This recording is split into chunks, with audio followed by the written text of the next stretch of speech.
We're live, Chairman. Good evening, everyone, and thank you all for attending this virtual meeting of the Scrutiny Overview Committee. As Chair, I would like to welcome board members, council officers, and any members of the public who may be viewing this remotely. Before we begin, I want to address some housekeeping measures to make this meeting run as smoothly as possible. Firstly, some legal considerations to note. This meeting is being held in accordance with the local authorities and police and crime panels (coronavirus) regulations 2020. It will be conducted according to the council's standing orders for remote meetings and those set out in the Constitution. However, should there be any conflict between the standing orders and the 2020 regulations, then the 2020 regulations will take precedence. Secondly, some practical issues. The agenda and papers for the meeting are available on the Council's website via the committee information pages. I will introduce each item on the agenda and will call speakers one by one. I would ask that when they are not speaking, all attendees in the meeting mute their microphones. It is expected that matters will be agreed by consensus. However, if there is a vote, I shall undertake a roll call. If the meeting becomes inchoate or is not accessible to the public on YouTube, then I will adjourn the meeting for a defined period to allow for reconnection. If access cannot be restored within a reasonable period, then the remaining business will be considered another day. To proceed and confirm we have a quorum, I will introduce myself and call each committee member in attendance one by one to introduce themselves and to confirm that they can see and hear the proceedings. So, first of all, Councillor John Murray, Chair, I can most certainly see and hear the proceedings. Councillor Nawaz. Yes, I can see and hear. Councillor Ditter. I can see and hear, Chair. Councillor Ferguson. See and hear. Councillor Harrison. I can see and hear, Chair. Councillor Hussain. Chair, I can see and hear you clearly. Councillor Jevons. I was aware that Councillor Jevons may be a little late, so I'll move on to Councillor Rassab. Yes, I can see and hear, Chair. Councillor Samra. Yes, Chair, I can see and hear you, thank you. Councillor Shires. Yes, Chair, I can see and hear you clearly. And Councillor Mark Statham. Thank you, Chair, I can see and hear. Okay, on that basis, I confirm that we have a quorum for the meeting. There are a number of Cabinet members invited to the meeting to present reports and answer the committee's questions. I will call each Cabinet member one by one to introduce themselves. Councillor Andrew. Councillor Adrian Andrew, Deputy Leader of Walsall Council. I can see and hear. Councillor Perry. Councillor Gary Perry, Deputy Leader Resilient Communities. I can see and hear. Councillor Butler. Councillor Oliver Butler, Portfolio Holder for Clean and Green. I can see and hear. Councillor Chatter. Councillor Chatter. She's not present. Sorry, she's not present at the moment. She might be president. I'm getting mixed up trying to read my notes at the same time. Councillor Craddock. Councillor Stephen Craddock, I'm a portfolio holder for health and wellbeing, and I can see and hear. Councillor Martin. Sorry, Councillor Martin has since sent her agendas, sent her apologies for reasons that we've been made aware of. Councillor Toe. Yes, Chair, I can see and hear. Cabinet Member Education and Skills. And Councillor Wilson. Councillor Wilson? No. Okay, and finally, in the introduction, there are also a number of officers in attendance to support this meeting, and I would be grateful if they could introduce themselves when they are asked to speak. Okay, so we now move on to the agenda. As part of your papers, item 1, apologies. I have the Leader of the Council, Councillor Mike Bird, and also a portfolio holder, Cabinet Member, Councillor Rose Martin.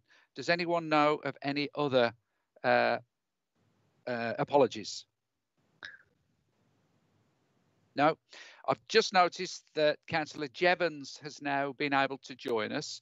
So Councillor Jevons, as a committee member, can you confirm that you can see and hear the proceedings, please? Yes, Councillor Jevons, Birchall's Leymore with sound and vision. That's wonderful. Thank you very much. I'm not aware that there are any substitutions. Are there any declarations of interest and party whip? No. Item 4 is not required. There are no items to be discussed without public. Item 5, minutes. We have 2 sets of minutes that we have to approve. We have to approve by roll call, I'm afraid, but they can both be approved under the same roll call. Those minutes are for the meetings that we held on the 3rd of August and the 25th of August this year. You've all been issued with both sets of minutes. Do I have a proposer for those minutes? Yeah, I propose that. Was that Councillor Rassab? Yeah. Yeah. And a seconder? I'll second it, Chair. Second it, Chair. Okay. And so I will now call out each committee member's name. Chair, I've got a hand up. Sorry, Councillor Shires. Yeah. It's just the point with regards to the meeting on the 3rd of August, the call-in. I think there's nothing on the agenda, and it would have been really good to have some feedback from the cabinet meeting on the decision. I know what's happened, and obviously I was there, and I heard the cabinet meeting. It would have just been good to have something on the agenda telling us the outcome of that. That's all. Okay, so we can take that on board. That's not a suggestion of an No. error in the minutes. No. No, you're just making the point that you would have preferred some feedback. Okay, we'll take that on board. So as far as the accuracy of the minutes are concerned, we have a proposer and a seconder for both sets of minutes. So when I call your name, if you could just state whether you are in favour or otherwise. So myself, I am in favour. Councillor Nawaz? In favour. Councillor Ditter? In favour. Councillor Ferguson? In favour. Councillor Harrison? In favour. Councillor Hussain? In favour. Councillor Jevons? In favour. Councillor Rassab? In favour, Chair.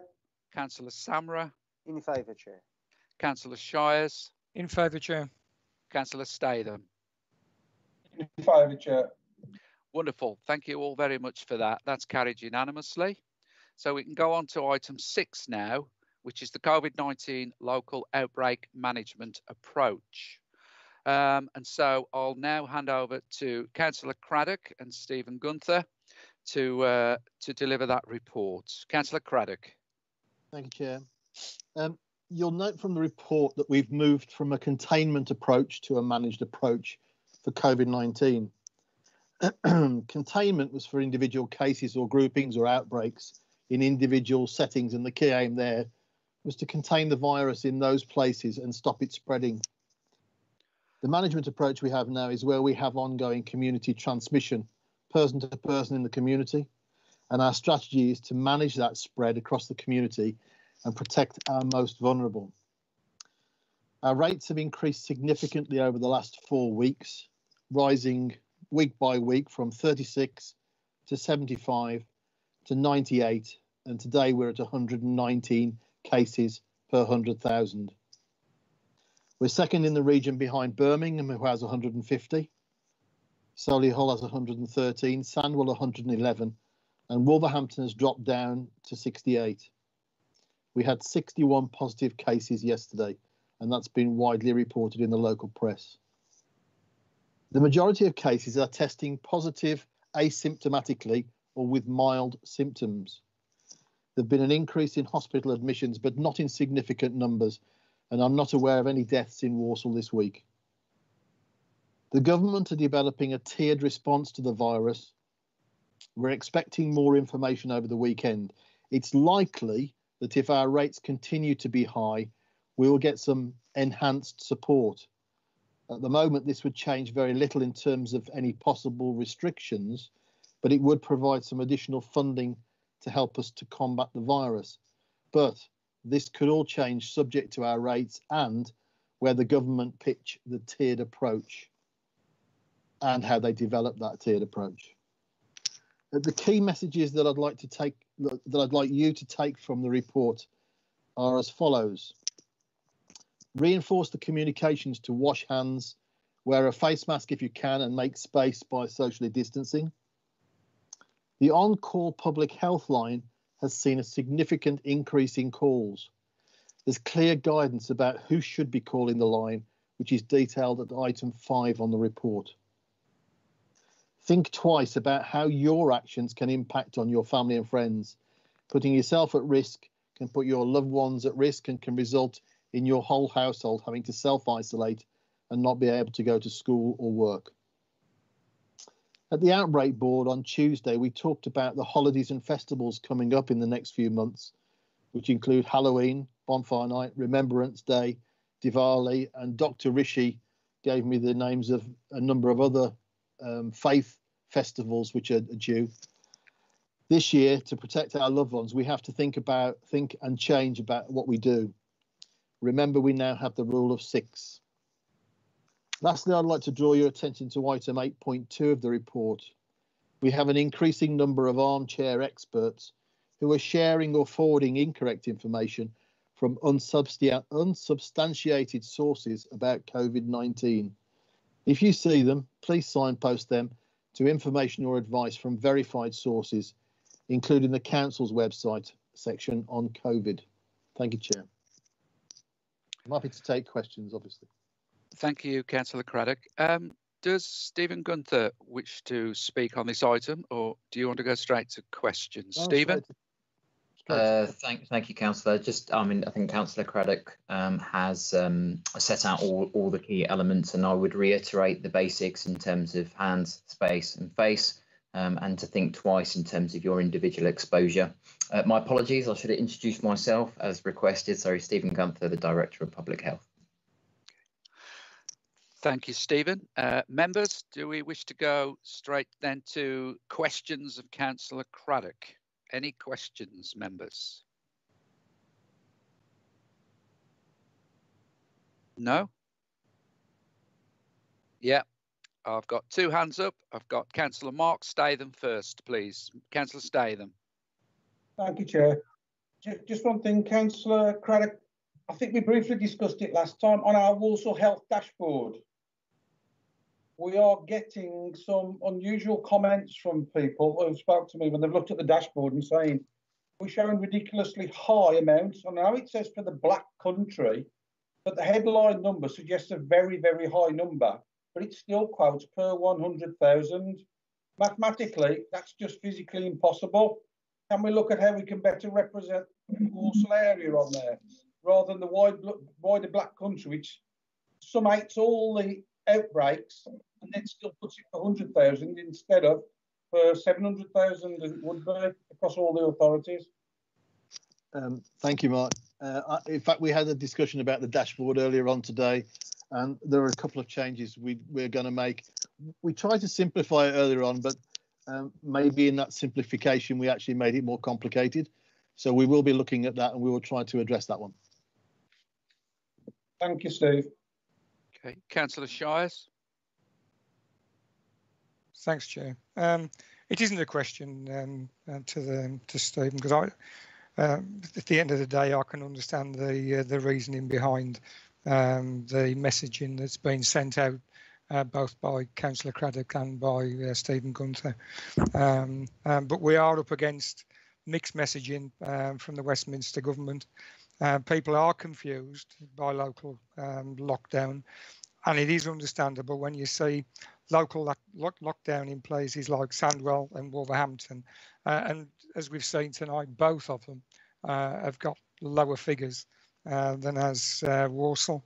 And in Birmingham, there are new restriction rates right now. And there's suggestions that there'll be restrictions on socialising in pubs and restaurants by next week.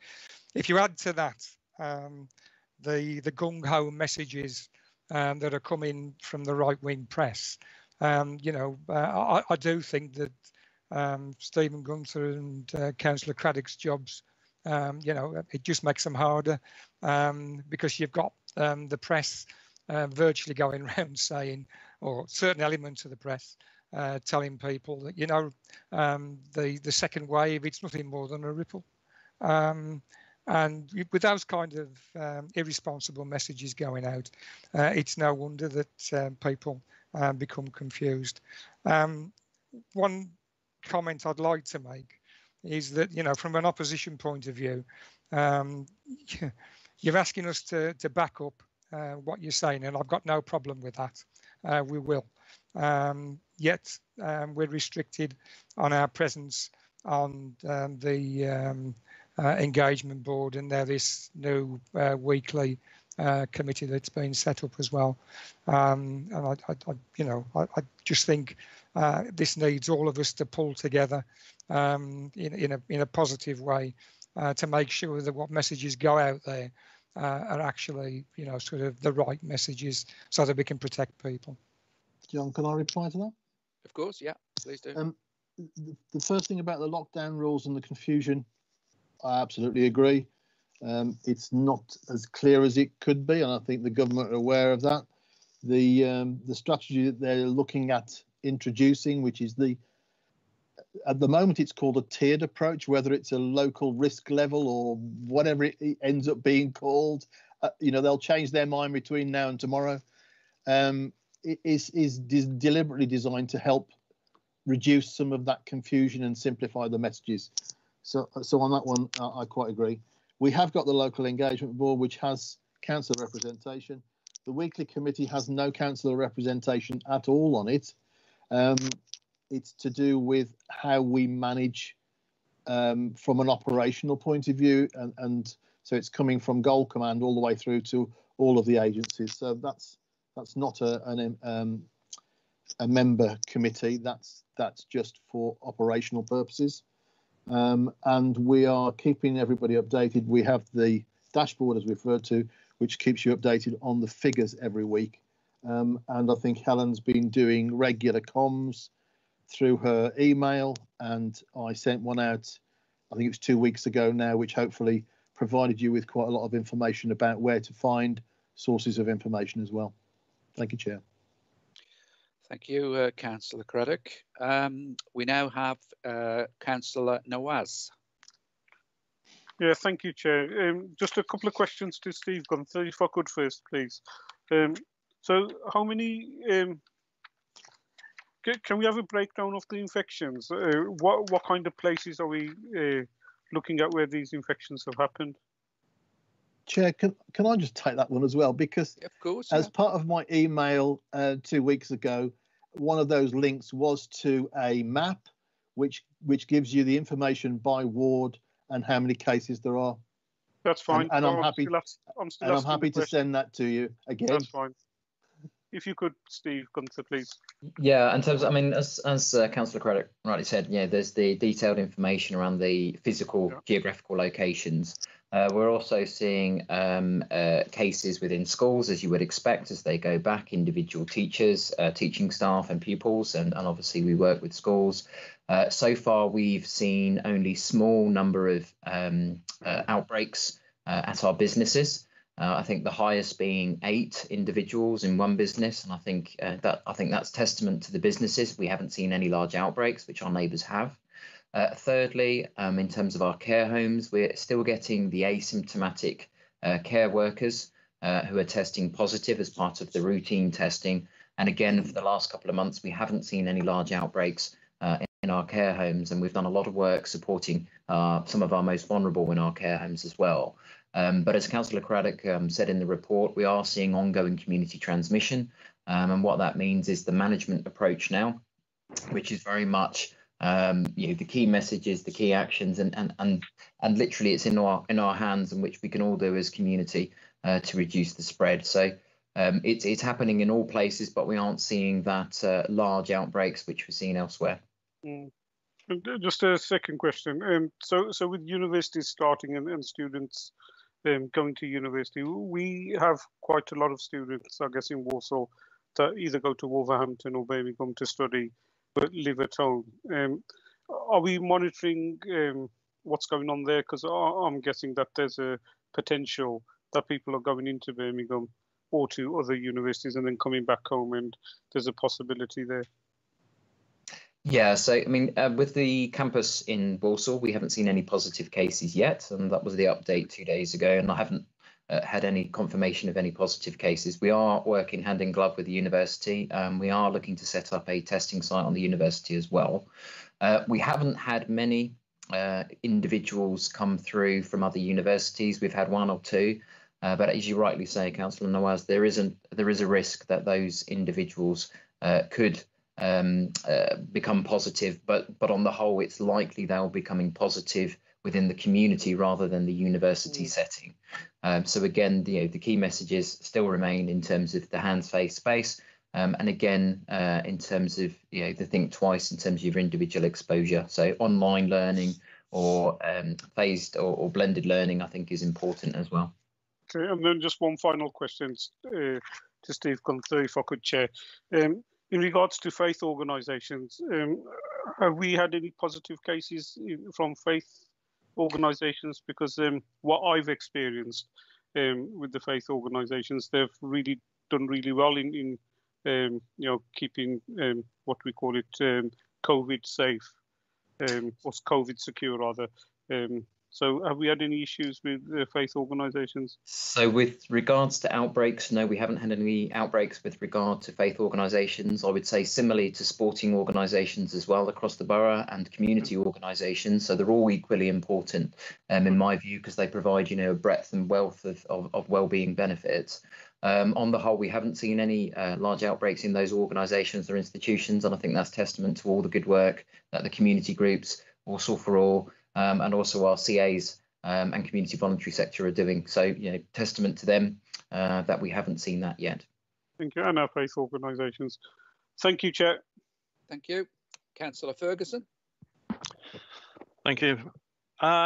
Regarding elected members and accessing the hub, if we are contacted by residents with complex questions, where are we allowed to go for some advice that's a little bit more in depth, rather than just signpost them to websites? Chair, there's the details of the health protection hub are on item 5 of the report. So you've got the number on there and a clear guidance about who should contact them. But if you have got complex issues, that is very much the place to go. Thank you. Is that okay, Councillor Ferguson? Yeah. Okay. Actually, it doesn't appear that the telephone number's on there. Apologies, but the telephone number has been supplied to you, and I can let you have that if you haven't got it. If you would do that, would be good. Thank you, Councillor Hussain. Thank you, Chair. My question to Stephen and Stephen again is basically hospital transmission. I know you talked about community transmission, and there's been a big spike, 119 cases per 100,000, and I think we're the second highest after Birmingham. What about a hospital? How many transmission in the hospital and wards have happened? And I know you mentioned care home briefly. Still, how many numbers are we getting in care homes? Staff, also residents in the care homes? I'll let Stephen G take that one. Okay, thank you, Councillor. So in terms of the hospital, we have seen, in terms of the Walsall Hospital, Manor Hospital, we have seen three small outbreaks within the hospital related to some of the staffing members. They're dealing with that in terms of their infection prevention control. I've sort of have regular dialogue with the hospital, and that hasn't been transferred onto patients from a hospital perspective. We do get positive patients that do turn up at the hospital. We have a number of those at the moment within the hospital, and if I just get today's line listing, and then the numbers have gone up. So we do have about 6 in the hospital at the moment with related to COVID on sort of the critical care unit, and overall about 26 in the hospital with COVID. So those numbers have been going up, and they have been going up across the region. So that's something we're monitoring very closely. In terms of care homes, I think in the last week we've only had 2 to 3 positive cases over our care homes, and we regularly monitor our care home cases. But what seems to be happening and has been happening over the last few weeks is asymptomatic staff who are testing positive. But what that hasn't transpired with, because of good personal protective equipment, infection prevention control, is any outbreaks in our homes. So I'm assured and confident that our homes are working very hard to keep the residents safe. You may also know we've also restricted visiting to our care homes, and what we're working with the care homes on is a sort of safe visiting practice and providing that assurance that people can visit, because we know it's important both for the residents and relatives to make sure we can get those visits, and we're working hard with the care homes to enable that to happen. Thank you. Thank you. Thanks. Councillor Shires. Thanks, Chair. It's a question to Stephen Gunter. We seem to be doing a lot of things right. You know, you've mentioned the fact that places of work, the figures are low, faith groups are doing what they need to do, sport outlets and the like. And yet our figures continue to be rising, and at the moment it's the highest across the Black Country. From what I can see, in sort of Wolverhampton and Sandwell and Birmingham, it tends to be across all age groups. I think ours is slightly different, I believe. Perhaps you could explain that. And does this go some way to explaining perhaps the reason for our figures continuing to be as high as they are? Yeah, so you're right, Councillor Shires. At the moment, we are seeing a sort of high number within our a sort of 10 to 29-year-old grouping, and then the sort of 40 to 50-year-old grouping. So that family sort of grouping, I think, is where we're seeing that's slightly different to where Birmingham, Sandwell, Solihull, Wolverhampton were, which have seen ongoing wide community transmission. We also do have some parts of the borough without any cases, particularly in the east of the borough, where we're seeing predominantly cases in the south and the west of the borough, which is understandable because of three reasons primarily. One, in terms of close density. Two, in terms of occupation, in terms of exposure. And three, in terms of that ongoing community transmission within those localities. We are also seeing some asymptomatic students being tested and coming back positive, which is increasing our rate because families are getting tested. And what that's doing is having an impact on the school bubbles as well. So again, we're working very closely with the schools to make sure we minimise those bubbles and minimise the spread within the schools as well, and working with them in terms of adapting their bubble system. Okay. Councillor Hussain, is that a legacy hand that you have up there, or do you wish to ask another question? Unfortunately, it is. I'll put it down. Okie doke. Councillor Nawaz? Yeah, just a quick question to Stephen Gunther again. Have you seen any evidence that closing pubs in Walsall at 10 o'clock makes a huge difference to the infection rate? We've seen good compliance. The question was, have you seen any evidence? But in terms of evidence from, so we've had a number of individual cases, exposures in our pubs, and we've had that for a number of months now, and some really good work from our landlords across the borough. But I haven't seen any individual outbreaks at our hospitality establishments. Thank you. Okay. And Councillor Mark Stay then. Thank you, Chair. Just a question picking up on what Stephen said on his three-pronged attack. Could you just explore and give us a bit more detail on the occupation-related one? What do you actually mean by that? Into obviously jobs, but is there a specific job that's at greater risk? Could we expand on that, please? So when we saw on the early outbreak, those that were in the transport industry, and particularly bus drivers, particularly in our death data were coming out. But in terms of the types of occupation, it's those that have an increased exposure. So any occupation that increases your exposure increases your risk of COVID. As long as you're taking sort of safety measures and all that, if you work from home, you reduce your risk. But if you're in a factory, if you're on a public transport, and those types of hospitality and retail occupations increase your exposure and therefore increase your risk. Those types of occupations are seen more readily in the sort of south and west of the borough, and we know that from our sort of mosaic and population profiling. But we haven't seen any individual. We cannot link the individual with that in terms of COVID cases, but it's just a risk factor in which to assess. Thank you. Thank you. Okay, I don't see any other hands from members, but I do have one question myself. In the report under item 6.5, it does state that our constituents now have the opportunity to ask the local outbreak engagement board questions, and that board actually met 2 days ago.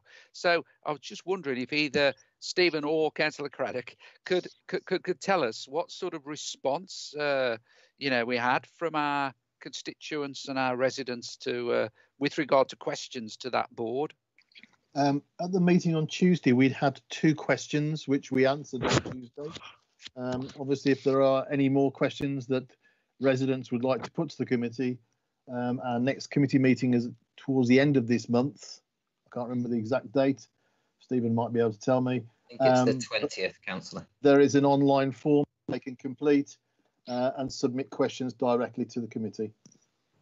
I mean, are we sort of publicising the existence of the local outbreak engagement board to constituents, to residents? I mean, is it being publicised in any way at all, or is it just via councillors, or what is the situation regarding publicity? I think Stephen G can answer that one.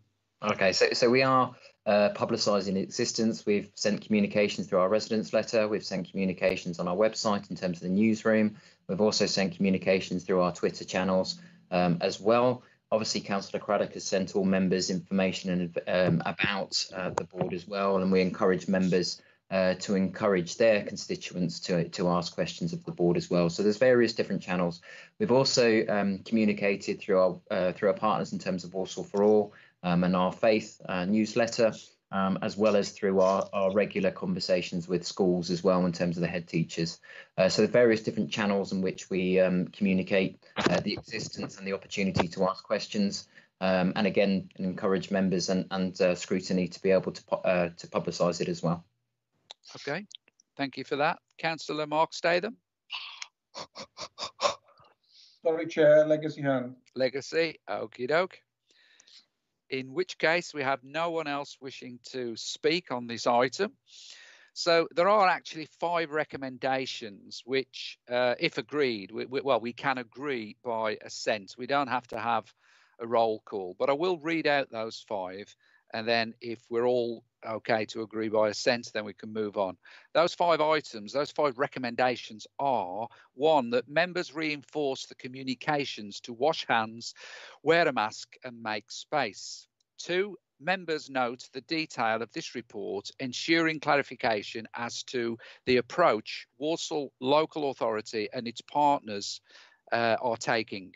Item number 3, members familiarise themselves with the detailed information / guidance and related links that is available, and it is available as Appendix 2 of your report, of your paperwork.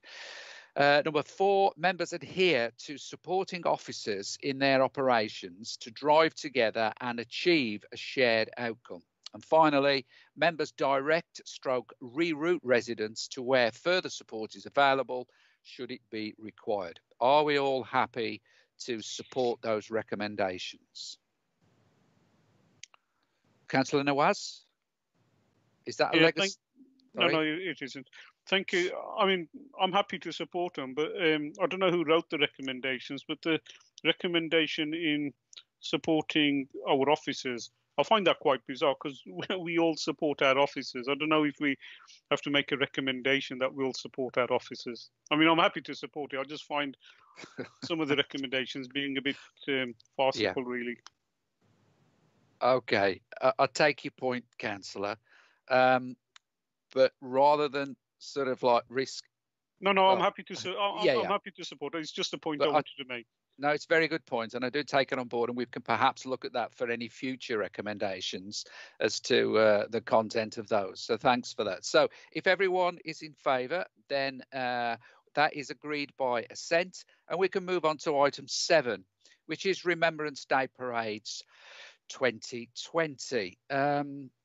Now, just before I ask Councillor Perry and Councillor Andrew and possibly Dave Brown to deliver this report, it was pointed out in our pre-meeting, one or two committee members not very happy about the fact that we didn't actually have a report on this, that this is just a verbal update. I think if we can take that on board, that for future meetings, we should really receive a written report, and we are then in a position to scrutinise and challenge the elected members, well, the elected members who are delivering that report after we've had chance to sort of read it. So we can challenge the cabinet members, I should have said. But we are where we are at the moment. So item 7 is a verbal update only. And is that Councillor Perry that would lead on that? Councillor Perry. It'll be myself and Councillor Andrew. First of all, I can't comment as to why you didn't receive a report. That isn't something that I had any influence or control over. The first I noted that there was an update was in the when the agenda arrived. I think I know we discussed it in August, and I gave you an undertaking that we would have to come back because we were awaiting government guidance. The lack of a written report, as I think that's the officer will have to talk to that item. I'll talk. However, what I do want to say is this. We were in a position last week where a number of local organisers were making contact in relation to what was going to happen about Remembrance Day parades. And as some of you will be aware, the Safety Advisor Group was due to meet today and into this week with local organisers about their plans for Remembrance Day. Now, you'll be familiar that since the changes a couple of years ago and the reinstatement of the funding for Remembrance Day parades, a lot of local community groups, apart from the town centre, were formed with a responsibility to organise and arrange insurance and all the risk assessments that go along with holding a parade and a service where that takes place. And predominantly, and not in all areas, but in some areas, there are elderly people involved in that. There are people who are veterans themselves. There are a number of individuals who, like us, care passionately, and rightly so, about remembrance, but couldn't be left in the wings waiting for a decision to be made and guidance to come.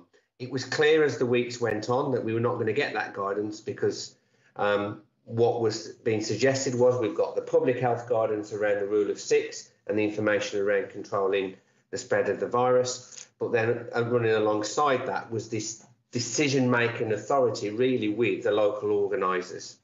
And that's where we are.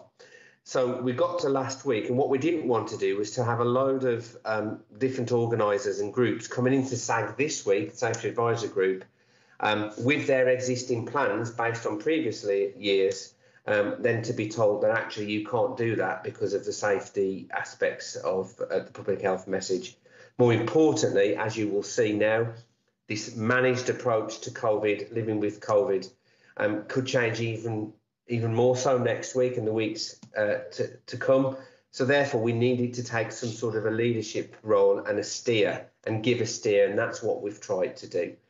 So as you will be aware, we contacted, or you may not be aware, but we contacted the organisers of local parades last week to advise them that the Safety Advisor Group would no longer take place, and that as far as we were concerned, parade would not be held.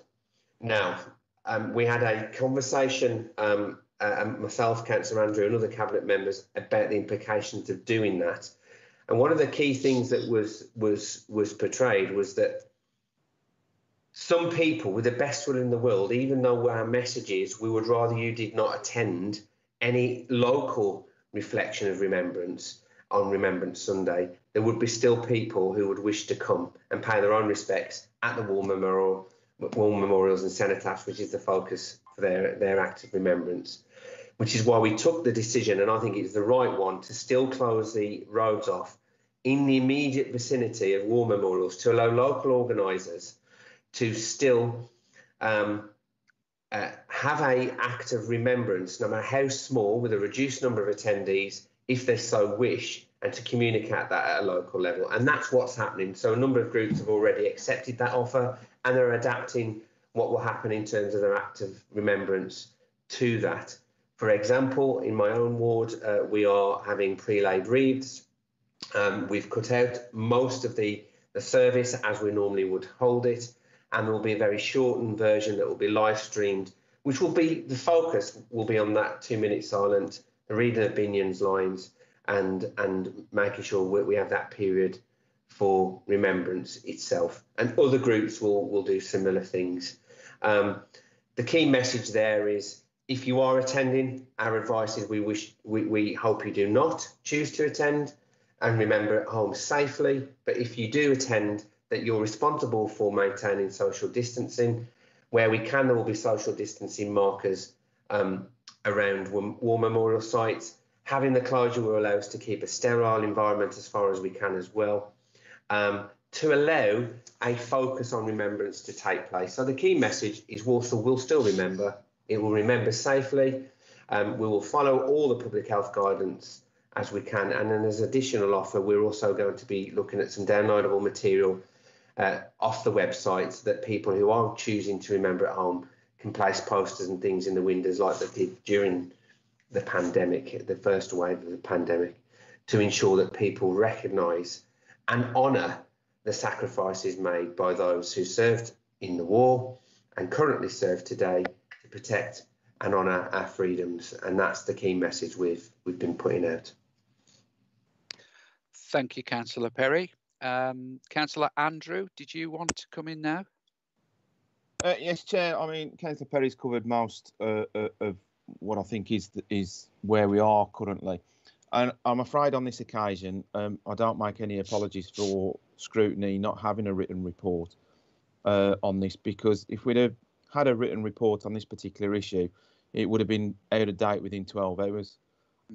So the fact that you have had a verbal report from the Councillor Perry means that this is completely and utterly up to date.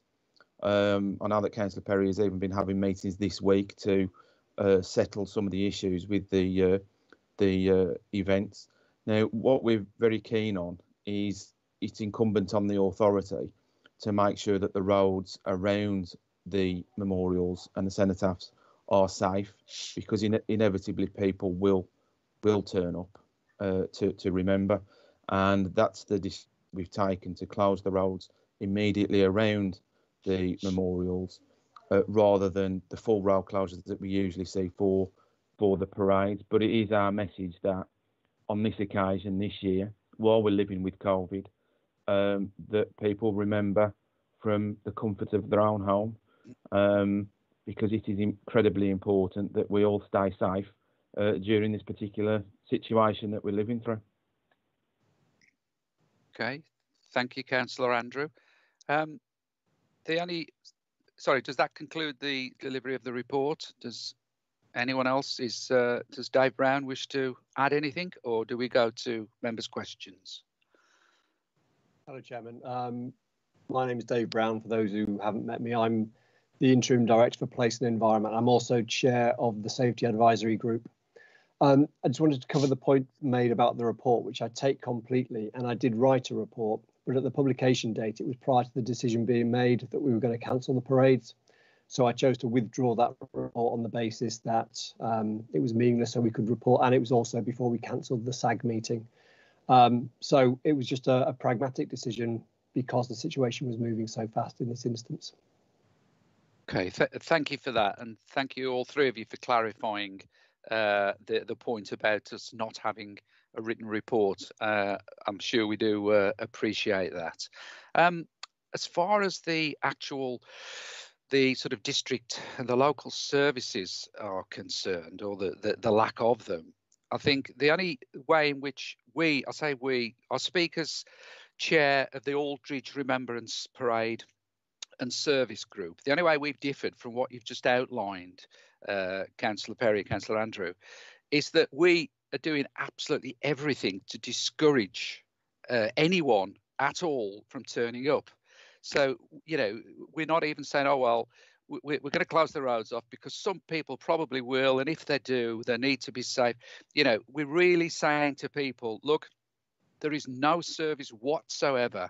Do not turn up, because if you give the slightest inkling that one or two can turn up, you know, how many of the 4,000 that we normally get in Aldridge are going to turn up?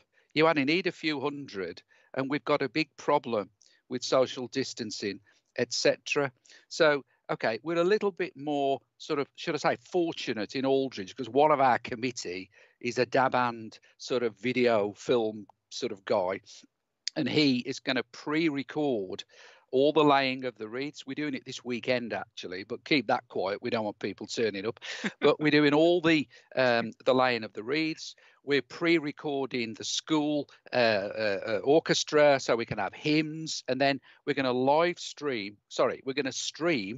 a service on Remembrance Sunday, only a very tiny bit of which will be live. We're just going to have couple of members of the Royal British Legion actually laying their wreath, but apart from that, everything else will be pre-recorded. The MP's speech, the local councillor's speech, all going to be pre-recorded and then streamed on the day. But and I'm sure that all areas, if they were capable of doing that they would also be doing that.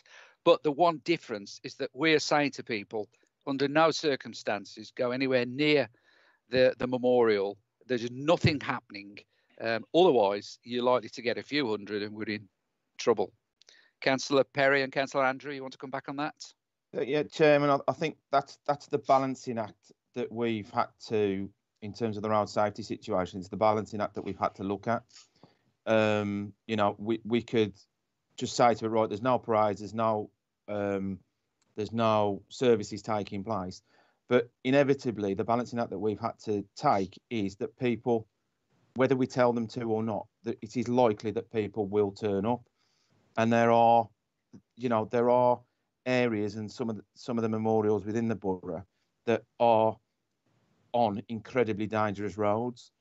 You know, with the Aldridge Memorial, there is that slip road next to the church where people can stand. But for example, in Shortheath, on Sandbeds Road, it is incredibly dangerous place to be with the traffic going through there all the time. So that's the balance.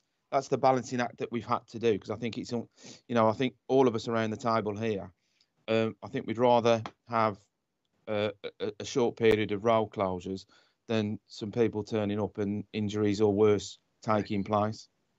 Okay, Councillor Perry, did you want to go back as well? Yeah, just to endorse what Adrian said, it is that fine balancing act, and I'll repeat what I've said continually now for the last few days, is our desire that the public do not attend any of the events as organised across Walsall, and I'll repeat that loud and clear. However, there is this issue of, on balance, of risk assessment, and as you will know, Councillor Murray, when we've had to go through hoops as local organisers over the last few years to strengthen risk assessment processes. And unfortunately, some members of our community are bloody minded. And I've already seen comments. Yesterday, I was shown a load of comments on, I think it was Walsall in Photographs, where people are saying, well, we're not going to be told not to go. We're still going. And, you know, this is our freedoms being taken away, which is what we defend through remembrance. So there's a counter argument to be had. But ultimately, if people are turning up for that period, whether you're not there as an organiser or not, it's irrelevant to some extent. It's about safety. And again, we're living in this culture of compensation culture for every little thing that seems to blow past. And unfortunately, there was always the other side of the coin, where if, God forbid, an injury occurred because we hadn't closed the road and they were accessing the War Memorial on Remembrance Sunday, then it's around about liability as well. So we've took that balanced decision that, yes, the message is very clear for us. We still will remember in Walsall in lots of different ways. We do ask the public politely not to attend, but we are conscious that some still will. So that's why we've decided to close the roads. Okay, thank you for that explanation. Thank you very much. We'll now open it up to committee members, and we have Councillor Jevons, please. Yeah, hi, Chair. Thanks very much. Just turning the things on. Yep, cameras on. Yeah, keep it quiet. We're on YouTube, you know. Okay, but for the people that are watching this on YouTube, and I'm taking in mind what Councillor Perry said, and Councillor Andrew, and I thank you for your verbal report. I do appreciate things are changing very quickly. COVID-19 is actually real. We seem to have a growth of COVID-19 deniers. Yeah, so what you're saying in your verbal report to me makes absolute sense. You are in the controlling group, I'm in the opposition group, but I want to say the same thing as you so that there is a continuity of message. Please don't go.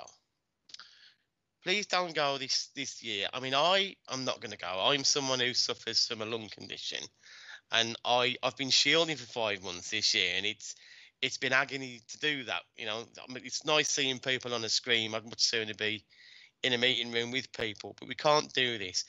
And it grieves me to miss Remembrance Sunday, because come hell and high water, I'll normally make it. But this year, I'm not doing it. I'll watch it on the telly. Maybe I'll even, when the 2-minute silence is up, I'll clap on my doorstep or something. I will mark it. I will pay my respects. But you don't have to be in one of our centres next to a war memorial to remember people that fell and to pay tribute to the people that are still serving. So for continuity of message, I'd just like to back up what the 2 portfolio holders have said. Thank them for the report. And please, please, please, if you're watching this on YouTube, pay heed to it, because COVID-19 is still there and it's still damn dangerous. Thank you, Councillor Jevons. Thank you for your support on that. That's excellent. Councillor Mark Statham. Thank you, Chair. Thank you, Councillor Perry and Councillor Andrew. Taking licence of what you said on the road closures, which I fully support, we envisage people are going to turn up and the litigating circumstances are rife. Will we be providing any marshals or any form of instruction or security on the days at the cenotaphs to marshal people either away from each other or back out to homes, or will it purely be on a voluntary basis? Councillor Perry, do you wish to? So unfortunately, that decision will be down to the local organisers in terms of their responsibility for the parade in their area. As you will be aware, there has been an announcement about COVID marshals to assist us in town centres and where spacing is an issue. We await further guidance as to how we can apply for funding to help us do that. It would be ideal if we could do it. I know that myself and Paul are looking at whether or not how our bid could be formulated around the COVID marshals. However, locally, it's up to the organisers, but we will be providing resources to local groups, as I've already stated, through markers and different things in the next few weeks. Thank you. Thank you, Councillor Perry. Councillor Nawaz. Yeah, thank you, Chair. Just to say thank you for the report, and to just reiterate the point that Councillor Jevons was making, this isn't a political issue. This is about keeping people safe and our communities safe. I mean, the day is so important to mark with the people that lost their lives to keep us free, and we need to keep people alive. So it's important to follow that. Just a couple of questions. You obviously know the Walsall Cenotaph, the main one in the town centre. There'll be a lot of people who usually lay wreaths there. Are we okay for them to come and lay the wreath during that week? Because there'll be a lot of people who have always laid wreaths over many years. and they will look at the opportunity to go and lay the wreath there. I only ask because people will come to us for advice, and I want to make sure that our advice is consistent across the piece. And the second question is that it would be good to make the point that we need our elected members to follow those rules as well, and not feel that or for them not to just turn up because other people in their community are going to turn up to Remembrance Day. Okay. So, do you wish to come back on that, Councillor? Yeah. So, yeah. Yes, of course, we encourage people to lay their wreaths, whether in their own time or within a given space of time by the local organisers, a bit like Councillor Murray has explained in Aldridge. We're having a similar period the day before, actually, in my own patch. The issue, obviously, Walsall is organised by the Mayor's Office as the principal service for the borough. And I think Verity will have contacted, if not all be in the process of contacting all organised, named and known organisations who lay wreath to explain the circumstances in terms of what will be happening in Walsall. And we will do the same and encourage the same in the other areas of the borough. But you are right. I don't think we should take that right away from anyone, but make sure it's encouraged to in a safe way. Thank you. Councillor Shires. Councillor Shires, can't it's okay, hear you. Just switching on. Just switching on. Just want to say, you know, thanks for the verbal report. And yes, we understand the reasoning behind the lack of a written report. Having said that, I don't want to make a big point of it. It would have been good if that message could have been just sent to us prior to the meeting. What I would ask is that there's been a number of things said tonight, really useful information. It would be good to have a briefing note sent to us all in respect of the points made. I understand that things might be out of date the day after, but at least it pulls it all together and we don't miss anything. We'll do that, Councillor Shires, and I think that's probably useful to all members as well. Yeah, it'll be useful to reiterate that message as well, that we're asking people not to attend this year. And if all members get that particular briefing, that would be incredibly helpful. If I can say, we'll probably try and do that early on next week, so that as much as we can, it will be completely up to date without any chance of any changes. Okay, thanks for that. Okay, so we have no more hands. But we do have Councillor Craddock. Yeah, I'm sorry, just to jut in there a little bit. We are expecting the government to introduce these new tiered levels for COVID, and that will be done over the weekend. We may find that the tiering level for Walsall, because of the high rates, might prevent these happening regardless. And actually, there may be more scope for the police to enforce the rules about social gatherings, which might include Remembrance Day parades, which I'm hoping and sincerely hoping they would do sensitively. But there may be more provisions within that, but we'll have to wait until next week when we've seen the details. Sorry, I haven't got my screen on. Do apologise. It's all right, don't worry. Thank you for that, Councillor Craddock. Okay. Councillor Nawaz? Yeah, I understand what Councillor Craddock is saying, absolutely. And I know next week the world may be a different place because of what may happen. I think we need to do as much as we can, and I'm sure Councillor Perry will agree, to communicate to all our groups, because the last thing we want to see is the police trying to enforce people from spaces where they've come to mark Remembrance Day. We can't have a situation where police are, you know, almost forcibly moving people away from cenotaphs. We need to ensure that the communication is good and proper and thorough, and I'm sure Gary Gary's teams all do that. We just can't have a situation where the police is pushing people away from the centre. I think that's exactly the point, Councillor Nawaz, and hence why I suggested that it would be early next week that the information goes out, and we'll ensure that that information is distributed amongst the communities, and any advice that you can sort of give, and in terms of which people need to have that, I'm sure it would be very helpful. Okay. Thank you.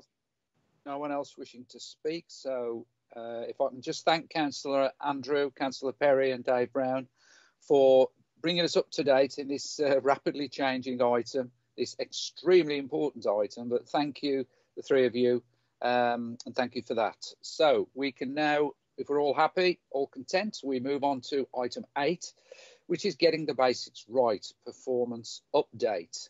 And for this item, I would ask officers Elise Hopkins and John Elsgood if they could report on this, please. Thank you, Chairman. I'm Elise Hopkins, Interim Director of Customer Engagement.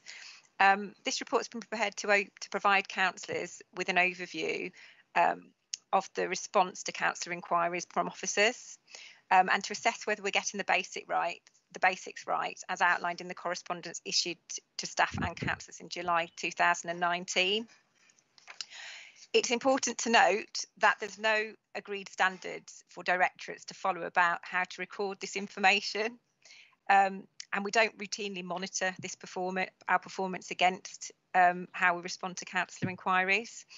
So it's been quite a challenge to pull it all together into one place. Generally, the requirements are being met. However, because the information is not very robust, it's not possible to give you full assurance that all the processes and expectations are being met by officers.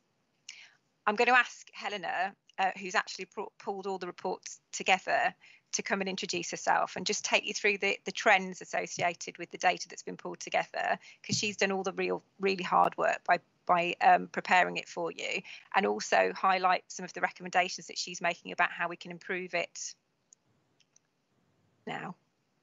Thank you, Elise. Good evening, councillors. My name's Helena Kuarzik. I'm Head of Performance Improvement and Quality for Children's Services. So as Elise had said, this report, as well as being in response to providing some assurance around whether we are getting the basics right, is also part of a next stage wider review around how we communicate with customers as part of the PROUD programme customer access management work, because we recognise that you yourselves are customers when you make inquiries, and that you're also often making inquiries on behalf of residents and the council's customers where they've looking for information or they've been unable to find it. So over the course of the year, between August 2019, when the new guidelines came in, and the end of July, we had just under 1,500 inquiries from councillors, which equates to on average 27 to 28 per week. The vast majority, 84% of these, are in economy and environment, and 25% of all our inquiries, just under 25%, are in relation to planning, with a high proportion also being in relation to highways and fly tipping. While almost all councillors have made at least one inquiry, the majority, 55% of our inquiries, came from just 10 councillors across the year. The data that we do have shows that the majority of the inquiries are answered in time, so 74% of the inquiries that were made. However, there are a proportion of those inquiries that we don't have an answered date for. So if we look at the ones where we do know the date that they were answered, 84% were answered on time. As Elise said, we do appreciate that this isn't a full picture. We know there are issues with the way that data is captured. So we think that there are probably inquiries that haven't been captured through this system, and the data isn't always robust. So in terms of what we're going to be doing to improve our processes around this, and then to ensure that we are meeting the expectations and are able to provide you assurance on a more regular ongoing basis, In the short term, we are going to strengthen the processes around capturing the data. We're going to make sure that's consistent across the council, and put some measurements in place and some training for officers to ensure that that's done correctly. We're going to provide some communication to yourselves, because we've had feedback that councillors do not always know who to go to when they need to make an inquiry. So we're going to look at the processes around that and communicate to yourselves who you should be going to if you have inquiries around different subjects. And we're going to ensure that officers know what the expectations are and what their responsibilities are in terms of meeting the timescales around inquiries, because obviously this was put out to officers in July 2019, and there are new staff that have joined the council since. So we're going to revisit that communication. As we tighten the data collection and monitoring, that will enable us to provide regular reporting on whether service areas are meeting the requirements, and that reporting will go both into senior management teams, into CMT, and will be made available to yourselves as well on a regular basis. In the medium term, we're going to do some work to understand more around the reasons for the inquiries. Can we improve our website so customers can find information more easily, thus reducing their need to come to yourselves to find that information out? Can we make better information available to you as councillors about what's going on in your wards, and whether we can do that on more of a self-serve basis so you can look that up when you need it? A key part of this is going to be our customer relationship management system, which we'll be implementing, which will allow us to join up customer records across the different services within the council. So if we can get all of this right, what that should lead to is a reduced number of inquiries, because it will reduce the need for you to make them, because you will have the information at your fingertips, and your residents within your wards will have the information that they need. And when you do need to make inquiries, it will ensure that we have some tighter processes around that, and we can provide assurance that expectations are being met. So that's it from me. I'm going to pass on to John Elsgood and see if he has anything to add. Thank you very much, and good evening, councillors. My name's John Elsgood. I'm the Interim Director of Communications, Marketing and Brand. And I'd just like to make two very further quick points on the comments that Helena has made. So as she explained, the customer access management system and the CRM system that we'll have in place will help create a process that ensures good practice. Clearly, we'll supplement that by addressing some of the behaviours, and that's something that Helena was just talking about there. But we'll use our internal communications channels to ensure that we constantly reiterating the customer centricity of the behaviours that we expect to see. And secondly, that the point that Helena made around trying to proactively reduce the footfall of queries. Clearly, we will be doing that through some of the self-serve on the website, but we'll also be using our mechanisms to engage with residents to try and identify key trends. So where we see the data is pointing towards queries in certain areas, such as planning, then perhaps we ramp up some of that narrative in our residents' newsletters to ensure, again, that we're giving the residents the information that they need and preempt any queries coming to you, but also we'll ensure that the information that we're providing to you in your members' comms on a Friday is giving you the information to preemptively answer those queries before they even come into you. Okay, does that conclude the report? Well, okay, well, thank you, Elise, Helena and John, for that. I'll now open it up to committee members who would like to ask a question of our officers. Councillor Nawaz. Yeah, just a clarification on the statistics you're giving. One of them was, I think, if I get this wrong, I'm sure somebody will remind me, 55% of the inquiries made to officers were from just 10 councillors. Yes, that's correct. I'm sure that doesn't take into account, because that seems quite wrong to me, to tell you the truth. But I was just going to ask you the question. That doesn't take into account, does it, the fact that some councillors will contact certain officers directly because they've got they know which officers dealing with that issue, and they would go correctly to them. And that officer may not log the fact that, Councillor Nawaz has phoned me up to inquire about this, and I've been able to sort it out or help him with it. They wouldn't have logged that within the way you've collected these figures. No, Councillor Nawaz, and I think that's one of the things that we've discussed when we've seen the data, that there is an awful lot of correspondence that goes on between councillors and individuals that isn't recorded through this process, to be truthful.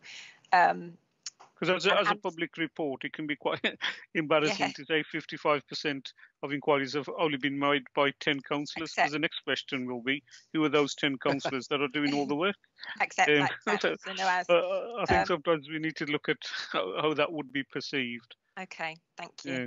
Good feedback. I have to say that's one of the things that we saw when we looked at the data. I know that we do get significantly more inquiries from councillors than that are recorded in the data.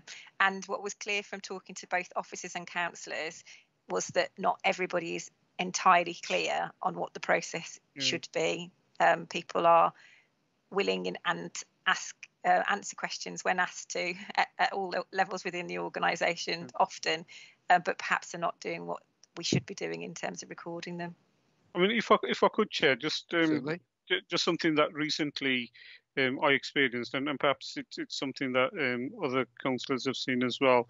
I was inquiring about something, and it was quite urgent, and I contacted an officer, and I'm sure the officer was following the correct protocol. The officer asked me, you need to email the service at whatever department it was. You need to email that. And it became quite frustrating because I just wanted to speak to an officer to sort out an issue. I know we're trying to improve the system, but we need, as councillors, I would suggest, a level of flexibility to be able to do that. Because if I'm inquiring about someone and I've got a resident holding on for me to sort it out, the last thing I want to do is send an email to a post box, wait for somebody to review it, and then to come back to me. So I hope we don't get rid of that flexibility about allowing us to, on really urgent things, go straight to an officer. Okay.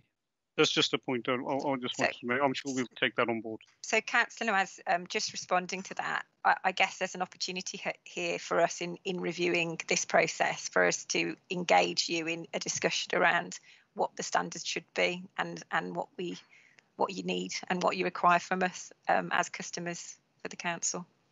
Okay, that would be good, and our group's happy to get involved in this process, because the better the council is at dealing with these issues, the better it's for our residents. Thank you, Chair. Okay, Councillor Jevons. Yeah, hi, Chair. Hi, folks. And I'm sorry I'm at work. I had to do an handover while you were doing a bit of your presentation, so I might have missed it. But I've discovered Microsoft Teams, and wonderful, isn't it? And I'm a complete pain in the neck with it, I think, because I'm lucky that I know which office is in the main to go to, because I've been kicking around for a while. So I just get on Teams and I do it, and it's great because they're there. They're always there. And I don't tend to send emails very much anymore. So would my Teams calls have been recorded in these figures? You're sort of looking like they might not have been. Because I'm constantly talking to officers about one thing or another, and I've just found Teams is the best way to do it. So I think that what we've discovered is that the process is that if an officer gets an inquiry, and that may be through Teams, as you said, they are supposed to log it, but it is the data suggests that probably isn't the case, and there has been significant turnover of staff since this communication was sent out last year. So not all officers are going to be necessarily aware of that process. So part of the work we will be doing around strengthening those processes is getting that communication out to officers to ensure that they're aware, and looking at the processes and making that decision about in which what constitutes an inquiry, in which circumstances should it be logged? Is it every single conversation that you have with an officer as a councillor, or is it in certain circumstances? So that's some of the work that we need to do. Thanks for that clarification. That's useful. Cheers. Councillor Ferguson. Just like to back up what Councillor Nawaz says about being able to go direct to an officer who you know you can rely on in certain circumstances. I mean, clean and green is a sort of an obvious one, because if you go through the normal email channels, it can take a while to get anything done, whereas you may have an officer that can sort things out quite quickly. And to be sort of contacting them and then being signposted, oh, you shouldn't really contact me, you got to go back to the main switchboard. That I find that rather off-putting, to be honest. Thanks. Okay, thank you for that, Councillor Ferguson. Councillor Shires. Thanks, Chair. Where do we start? I mean, there's no doubt about it. What I found in a lot of cases, the initial response, i.e. we'll be back to you within 5 days, and that's issued within 24 hours. The 24 hours bit happens with some directorates, not with others, and likewise with the 5 days as well. It's what happens after that where a lot of the issues are created. I know there are a number of councils have proactive casework handling systems, which prompts when responses are due, and we don't have one of those. So it doesn't take long before you're bogged down in a load of paperwork, trying to figure out who's supposed to have got a response to you by such and such a date. You end up as a sort of a secretary, basically. It doesn't work well for us. Then, if it's not working well for us, just think what's happening in respect of people who are phoning in, residents and businesses and whatever, who are trying to contact and get answers. I think really the things we're talking about as well tend to be sort of, and I'm generalising here, sort of simple in inverted commas cases, i.e. they're directed at a particular directorate, and that system isn't working brilliantly. What the heck happens where we've got systems, questions which cut across directorates, or questions which cut across not only directorates, but also agencies, sort of the WHG, the COPS, NHS, the voluntary sector. I'd welcome a conversation with the officers in respect of some of the research that I've done around other councils with proactive systems that enable us to keep control of the many questions that we do get. And let's face it, if we can do it well at a customer level, then hopefully the number of times that we have to get engaged in that will reduce as well. Okay, thank you. Councillor Nawaz. Yeah, thank you, Chair. And I just want to reiterate with the officers, we do appreciate what you're trying to do and trying to make it better. We all have experiences of good practice and bad practice, and that's why I think we get quite sort of passionate when we talk about these things. One of the things I just wanted to bring up that Helen had sort of touched on, I think, was how you're going to, which inquiries you're going to try and map. For example, there'll be times where, as members of the opposition, we will wish to talk to officers about developing policy issues, developing sort of ideas sometimes when we're looking at council meetings and what have you. Those are the kind of inquiries that we want to be able to go and speak to officers, usually heads of departments or directors or executive directors. Those aren't the kind of things I'm looking at to be logged to say, Councillor Nawaz came to see me today about this policy. I'm sure we're not looking at that kind of thing, are we? No, no. That's okay. That's not included at the moment, and nor would I be advocating that it should be. No, that's good. That's good. Okay. I just wanted to clarify. I think. Thank you, Councillor. Sorry, John. Go ahead. Okay. I was going to say, and I think that some of this is about identifying trends. So it won't necessarily be specifics around some of those subjects, but we'll know what are the focus areas really that we then need to try and preemptively discuss for you. Thank you. Councillor Andrew. Sorry, JP, I've butted in there. Sorry, mate. But I was leaving at 7 o'clock, but obviously I ain't.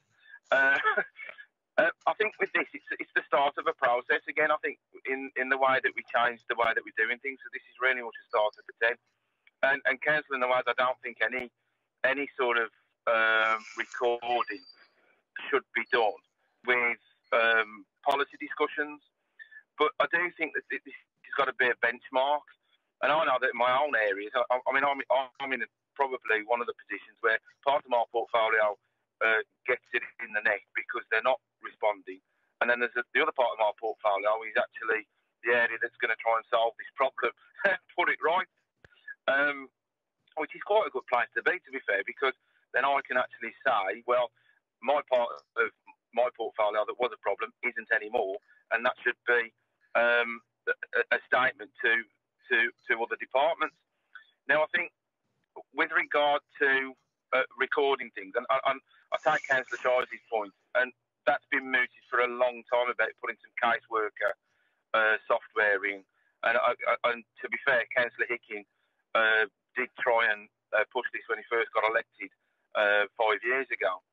But I think, as Councillor Aftab-Nawaz said, some of the stuff that we need to deal with is more urgent than that and more instant than that.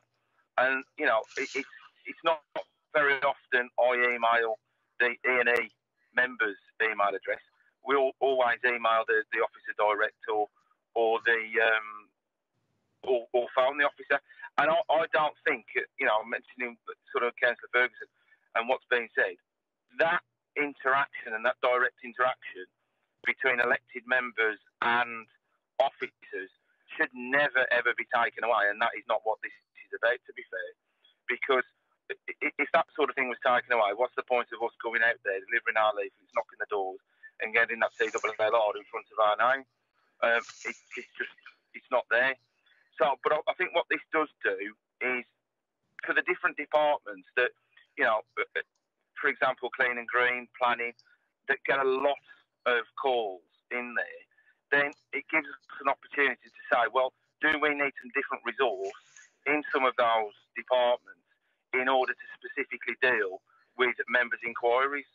Now, you know, we've tried this in the past where we've had some member support that has been for all of us, and some have used it. I know to very good effect.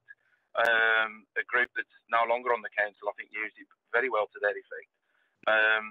But, you know, some of us who've been here a long time as well, Ian, as well, we know our way around as well.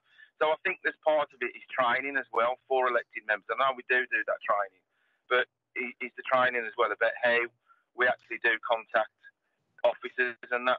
But I do think this is a starter for 10, if I'm honest, in terms of how we move this forward. And after I do agree with you, as a public report, it does look as though Walsall Council only needs 10 councillors. And God knows which those 10 are, because, you know, in your case, in my case, in the leader's case, and many other councillors, Councillor Perry, we would go direct to the officer involved and the officer responsible, rather than going round the houses through different email things. So I think that it's a very fair point. But I think see it as a start of a 10 to try and improve our experience terms of representing and serving our residents. Okay, thank you for that, Councillor Andrew. Councillor Perry. Yeah, I'll be quick. I was hoping I could share a screen. I'm going to hope this works now because I've been using. Can you see that? Anyone? No? Yes? Yeah. So it's not a full screen. I do apologise. I don't know how to do that bit, but I've been trialling e-casework, which I upload when I send an email out, for example, to officers about a case, whether it's the police service, the council, or whoever. I copy in the casework email address and it automatically populates it for me. So I can create a dashboard, number of cases open, number of cases closed, what the themes are, the breakdown is, and actually also it gives me alerts when something's overdue. So it reminds the officer and me that there's a case overdue and I'm awaiting a response. As you can see, I've got a few open there that are overdue, ready to be chased up. And it might be that I've just not gone in and physically closed them down. You can email from here and you can put contacts and files in as well. The reason I've shared that is because this is the system that I've been trying to ask officers to look at. And I know we're responsible partly for putting that information in, but I think if it was linked to the council systems, the operators of e-casework, it's around £3,000 per year for around 32, 33, 34 members. So if you to look at the full council, you'd probably be paying about £6,000, £7,000 a year, probably less, depending on the number of users. But ultimately, this will give you that data and that level of intelligence that's lacking at the moment. So if it was emulated across the piece, you'd have strong evidence as one, yes, which members were actually actively doing things and putting things on and can justify that, but more importantly, that it would help with the information that you're seeking. Okay, thank you, Councillor Perry. Deborah Hinson. Deborah. Oh, hi, yes. Deborah Heinson, Interim Executive Director for Resources and Transformation. I think this debate, doesn't it, just sets out the strength of feeling around this in terms of the opportunities, getting it right, consulting with members about what's an inquiry, what's not an inquiry. And if you go back to the report and the work Elise, Antonina and John were talking about, it's important to have information in terms of gathering the data all in the one place and having the correct system, all of those things, linking back into the council's CRM system. But I think it's important to recognise, I think, that the team are on the right direction in terms of taking all of this work forward, in terms of getting the basics right and making sure that members get the information that you need to support residents and to take this forward. I'm interested in the Councillor Perry's system, but we obviously need to look at that in more detail. I think the point is really, isn't it, that this is a piece of work around customer engagement that we need to be following up in terms of the recommendation that the officers have set out in the report. So I think I'm saying we hear what you're saying. We need to deal with it for you, I think. Okay, thank you, Deborah. Councillor Statham. Thank you, Chair. Just like to thank Elise, Helena and John for the transparency of the report and its content. I think it has started the debate that we wanted in terms of what's required. The real question was, I hope what comes out of it is a consistency of approach across directorates. And as Deborah just touched on there, that the data is all generated from a similar source. So we've not got different directorates reporting different data. And we're all going to question the origins of the data and how accurate the data is. And that's human behaviour, that's understandable.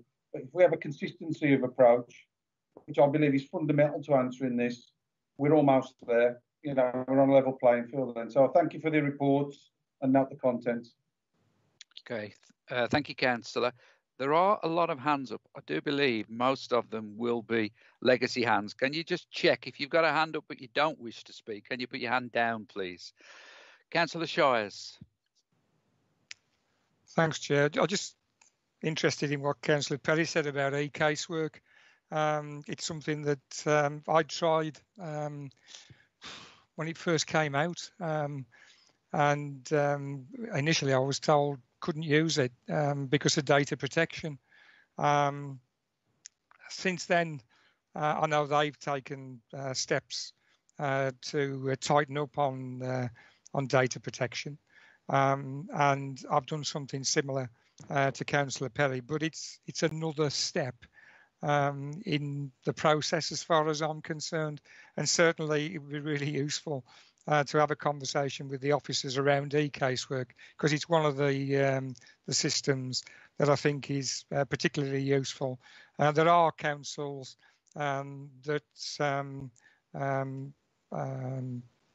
have this system in for all their councillors, and it creates some really good data for officers as well as for councillors, and it also means that you're up to date with reporting back and the like. So I'd welcome a report, a conversation with officers on it. Thank you, Councillor Shires. Deborah, did you want to come back, or is that legacy? That was legacy. Okay.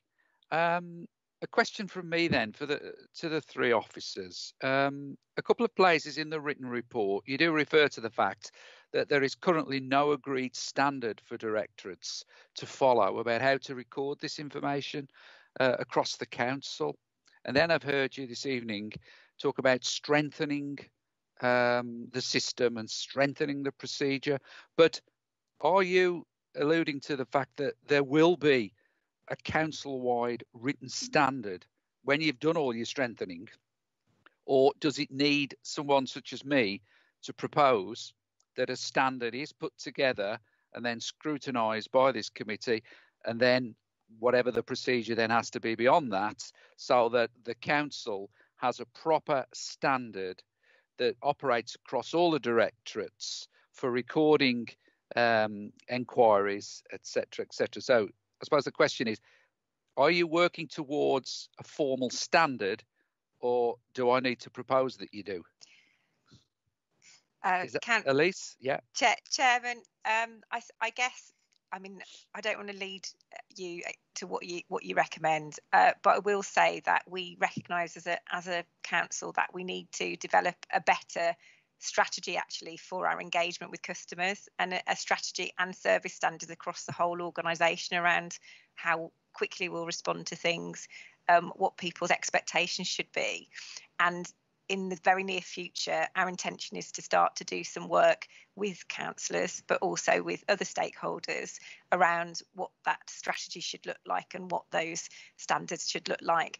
But there isn't, although there are standards in different directorates that have been developed locally, there isn't a common one across the council, and I think that is required in order to take this piece of work forward. But I think that's required across all customer touch points and across all of our services, and is a piece of work that needs to be urgently actioned, and that in my current role as interim Director of Customer Engagement is one of the things that we'll start to do and that you'll start to be asked to get involved in.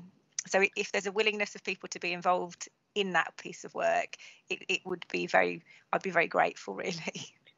And I think, if I may just add to that, thank you. And obviously, once that standard has been defined and agreed and iterated and improved, our second piece then is around culture and behaviours, to make sure that all of our colleagues are putting customers at the heart of everything that they do.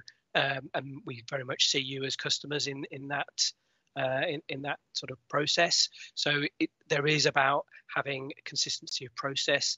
There is something about having a centralised way of doing it, but it's very much about how do you then ensure that the organisation has the right mindset to deliver that consistently in a very customer-centric way, and that's where the communications element will help.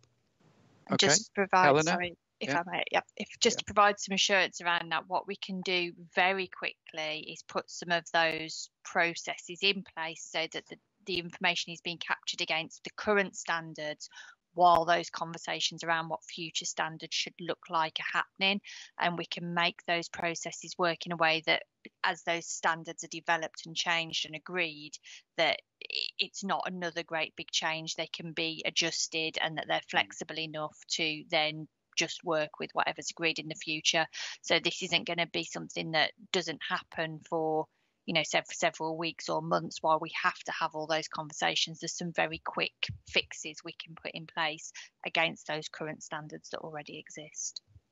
Okay, so we can do the quick fixes, but it still sounds to me as if we need a formal sort of proposal to place it on record that this council needs a council-wide, a directorate-wide standard to be prepared, scrutinised and agreed. Councillor Nawaz, hand up. Yeah, thank you, Chair. I agree with that because I'm not fully understanding whether, Elise, you've been directed to write down a standard or produce a standard for the whole council, or have you been told to look at a standard? But you don't know whether we're going to have a standard or not, because you're right, we need somebody to direct officers to say we need a standard, and I think you'll get agreement from our side, and I'm sure across all the council, that we do need a standard, because we can't judge ourselves if we haven't got a standard to judge ourselves. But somebody needs to do that step, whether it's the leader of the council who says to officers, I want this standard in place, or whether it's the chair of the Overview and Scrutiny Committee that moves a motion to say we want this in place. Somebody has to say it for officers to come back to us and do it. So I think, you know, it should be the leader of the council, because the leader of the council can direct that to happen. But we are the sort of, thank you, we are the main scrutiny committee, so we can do it as well. So I think somebody just needs to tell officers that please do it. Okay, thank you, Councillor Nawaz. And I think on that basis that I will propose such a proposal. Sorry, Councillor Shires, did you? And I'll second it, Chair. Sorry, I haven't worded it yet, but sorry. Let's hear from Councillor Shires. It was just I wasn't going to second it. I'm going to support it. I'd just like it to make sure that whatever the wording that we use, that we add in, that we also assess the viability of external casework management systems in the process that we go through. Okay, thank you for that. Craig, were you able to take on board Councillor Shire's sort of request there and help me just rapidly put together some words that I can propose? Craig? Yeah, okay, I'll send you something now, Chairman. Yeah, sorry to drop that on you in such an instance, but it's fine. Okay, let's just have a quick look. Then. Right, okay, so if I've read this right, Craig, then what I would propose is that the Interim Director of Customer Services develops and implements a consistent method of data collection and reporting for councillor inquiries, and also assesses the viability of external case management systems. How do we feel about that as a proposal? Sorry, Chair, can I let's do it properly? Yeah, sorry, Nawaz, Councillor Nawaz, yeah. Yeah, sorry. I'm happy to support that, but I think we should ask the interim director to develop it. Implementation is for the whole of the council, isn't it? Yeah, okay. I can see. So once it's developed, I would suggest it comes back to scrutiny to scrutinise, and then we recommend. I don't know whether we would recommend the council to do it, Craig, or would it be recommending the cabinet to implement it? I'm not really sure where that would be. Craig, do you have an answer for that? I think if we make the recommendation and you're asking for Elise to bring back a proposal, is that correct? And at that point, we can look at how it might be implemented. It sounds a bit like an operational issue rather than something that might go to cabinet. unless it is part of the wider programme improvements. Okay. Is that okay, Councillor Nawaz? Yeah, that's fine. That Elise, yeah, brings it back to here. Okay, Craig, would you be able just to read out that proposal then, and then we can ask for a seconder, please? Okay, so we're saying that the Interim Director of Customer Services develops a consistent method of data collection and reporting for counter inquiries, and brings back that proposal to a future meeting of the Scrutiny Overview Committee. And you're also asking that the Interim Director of Customer Service assess the viability of external case management systems for elected members. Are we happy with that? Yeah. Elise? Sorry, just let Elise come back. It's a technicality, but I wouldn't want it to throw you out, Craig. It's Interim Director of Customer Engagement. Thank you. Thank you. Okay, with that minor amendments, are we happy? Do we have a seconder for that? I'll second it, Chair. Thank you. Okay, Craig, I think, do we need to do a roll call? Yes, please, Chairman. Okie doke. Where are we? Okay, so Councillor Murray, yep, I'm in favour. Councillor Nawaz? In favour, Chair. Councillor Ditter, I think Councillor Ditter has left the meeting.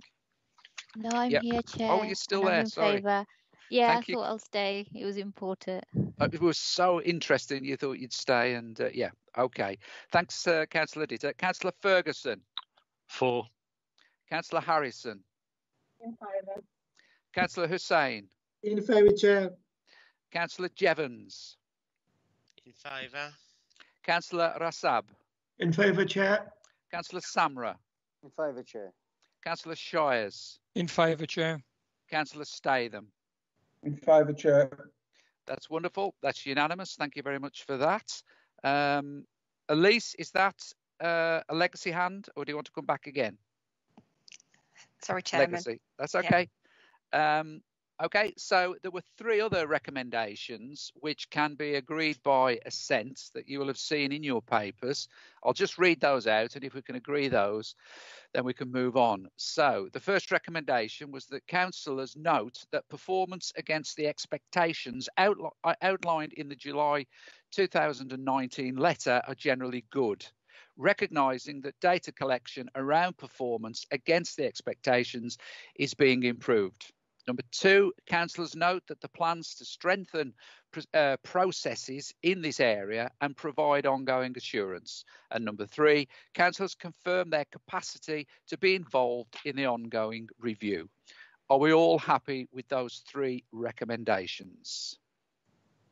Chair, can I just... Councillor Nawaz, please. Yeah. This may be a technicality for Craig. Shouldn't it be the committee notes rather than councillors' note? Good point. Sorry, I was on mute then. In this case, yeah, I think the committee would be better, but I think councillors is acceptable. If we should change to the committee, then that would be. I just think, Chair, it's always been a consistent approach that we've said the committee does this, that, and the other. So that's all 3 items then, Councillor Nawaz. Yeah. Okay, I've noted that change. Okay, with that minor change, are we all happy for that to for those recommendations to go ahead? Yep, no dissent. Wonderful. So we move on to area 9, areas of focus. Okay, so we only have well, there are 2 sort of areas that we need to address at the next meeting, the one in December, which we have the draft revenue and capital budget for 2021-22, and we have the 6-month budget monitoring for 2020-21. So we have those sort of lined up for the areas of focus for the next meeting. There is one other which is yet to be scheduled, but then that is it. That is all we have to be scheduled, and that was local and regional COVID-19 recovery plans and how they integrate. So we have those 3 items, and of course I would remind members that anything to do with budgets and budget monitoring are quite hefty sort of items. They're not sort of 10-minute jobs, if I can put it that way. But was there anything else that anyone sort of thought could go onto the December agenda as an area of focus? Anyone at all? Or are we happy with that? Councillor Nawaz. I think, Chair, just taking into account the previous discussions around standards, it may be worth putting in something around member development. I know Tony Cox leads on that. I think it's just a logical step after we've looked at standards to look at member development as well at the same time to see are we achieving what we were setting out to achieve, what extra we can do in regards to member development and the things around that. Okay, Craig. Thank you, Chairman. You could ask for that item to scrutiny, but that's something which is currently led on by the Standards Committee. So it is something which is looked at within the council's governance structure.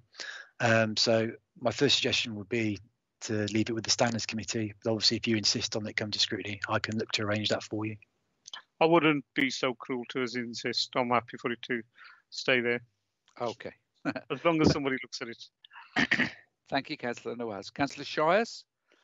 Thanks, Chair. I'm just looking at the forward plan and decisions for February. This is, mind you, talks about the corporate plan delivery Q3 monitoring.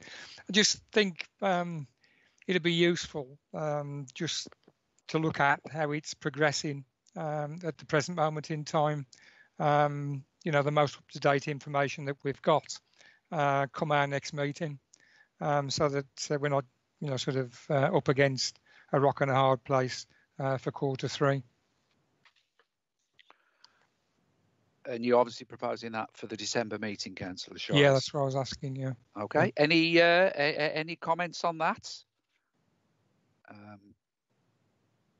Craig, are you content that is viable to include that item?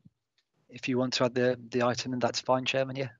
Yeah, we can do that. Although obviously it'd be Q2. It'll be what? Q2. Q2. Year-to-date position, of course. Exactly, that's what I'm looking at. It's sort of Q1 and Q2 would be good. Just to see how we've so we got it fixed in our own minds, so we know where we're looking. How we're looking through the COVID-19 issues. Yeah. The only other thing I'd like to ask Chair is before COVID-19, Scrutiny Overview used to have a role of coordinating the work of scrutiny committees, and particularly when there were issues that may cut across more than one committee. And I'm just wondering if we could reinstate that position.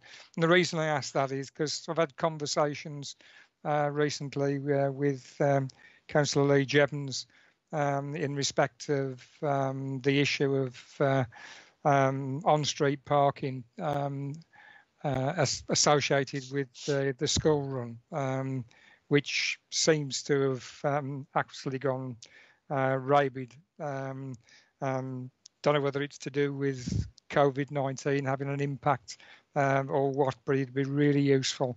I know he's talking in terms of a working group led by his committee. It'd be really useful as well if there were members of Economy and the Environment Scrutiny Committee be asked to join it. Because, as I say, you've got the education element of it, in as much as schools are heavily involved, and you've got the A-Stars programme, but also there's the highways issues and the environment issues. So if Councillor Lee Jevons is going ahead with that working group, I just ask that we could make sure that members from Economy and Environment are also invited. Okay, but could I bring Councillor Jevons in at that point then, please? Yeah, thank you very much. look, I agree there's a problem around schools, but what I've suggested to our clerk on that committee is that what we do is we put it out to the members and say, well, what do you agree it's a problem? Do you want to hold it as a committee, or do you feel it's more germane to economy and environment, because that's where highways normally tend to sit? That there usually are other educational issues linked actually with what's going on in the classroom or in the college that people want to discuss. But I mean, I do agree it's a problem, but I think what the schools will probably say is, well, how do we control that?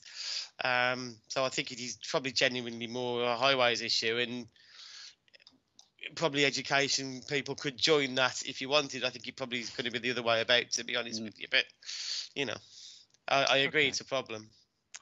I'd just like to come back on that, Chair, if it's possible. I mean, the reason I mentioned the education element of it is simply because that any inquiry that you put in respect of the school gate issues usually end up with something coming back saying, well, you need to be in touch with the school. So schools are heavily involved, albeit they have issues outside of the school gate. They can only control what goes on in front of it, but they do have control over things like A-Stars programs and whatever. Of course, the other issues is there's highways, yes. There's the environment, and then of course there's the police as well. I'm happy at the end of the day, so long as this gets a working group, because what you've got is there are some sort of quick fixes that could be taken, but this is a long-standing issue that's been exacerbated by COVID-19, so it needs probably a more in-depth look. And certainly there's some good practice, particularly within the London boroughs and also Bristol City Council as well, that we ought to be looking at to see whether we could pick up that good practice for ourselves. Okay, thank you, Councillor Shires. Just to go back to the beginning of the point that you made, which was regards to an item that's no longer on our agenda. Just to remind members that before the days of coronavirus, when we used to meet actually at the town hall, there was always an item on our agenda to look at and to have some control over the other three scrutiny committees.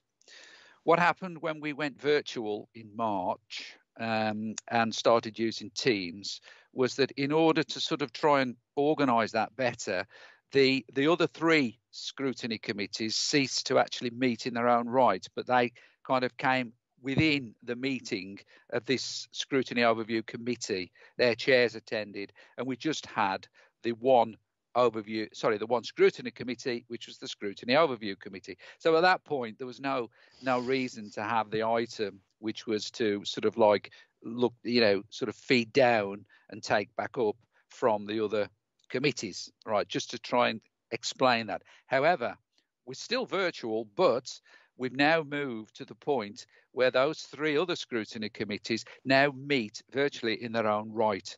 So if committee is happy to do so, I would take on board Councillor Shire's proposal that we now reinstate that as a standing item on our agenda. Are we all kind of happy to go with that?